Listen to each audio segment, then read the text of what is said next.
Hey everybody, welcome back. We're going to talk about rhythm for a minute.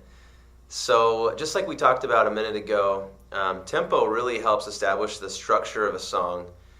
So rhythm is building upon that, and rhythm is basically the way that notes move through time. So when we think about that more, what does that mean? Basically, rhythm is adding personality to the already established structure that tempo has helped to put in place.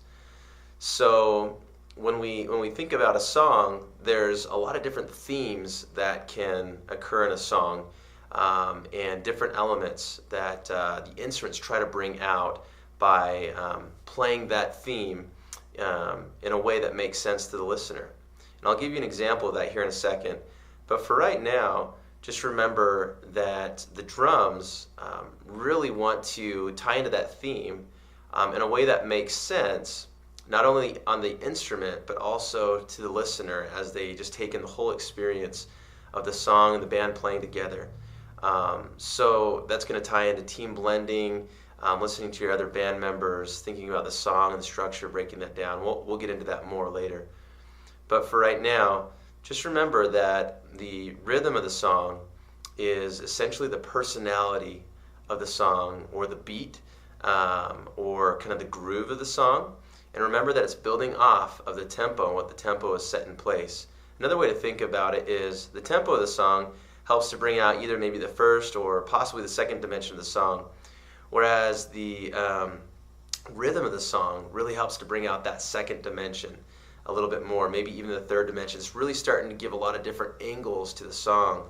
And then when we get into dynamics, that's going to bring that full circle to bring out that third dimension, to make this thing fully visible as, oh wow, this is a living, breathing song with all these elements going on.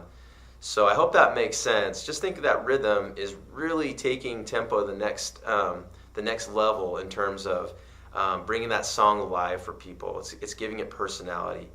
Now, if you ever get to the point where you have rhythm but no tempo, that's not a good thing. Always remember that tempo comes first and rhythm comes after that. So if you have to sacrifice one of the two, sacrifice rhythm for tempo, because tempo is the most important. But they shouldn't have to be mutually exclusive, and they should go hand in hand. And they really complement each other well. So now I'm going to play you a song clip from Hillsong Church. Hillsong is a great example of a church who produces a lot of worship music, and they do a really great job with rhythm and tying that into the theme of the song. So I'm going to go ahead and play a song by Hillsong. It's called Our God is Love, and just listen to what the drums are doing and how that ties into the theme of love. Here we go.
Okay, so what a great example by Hillsong.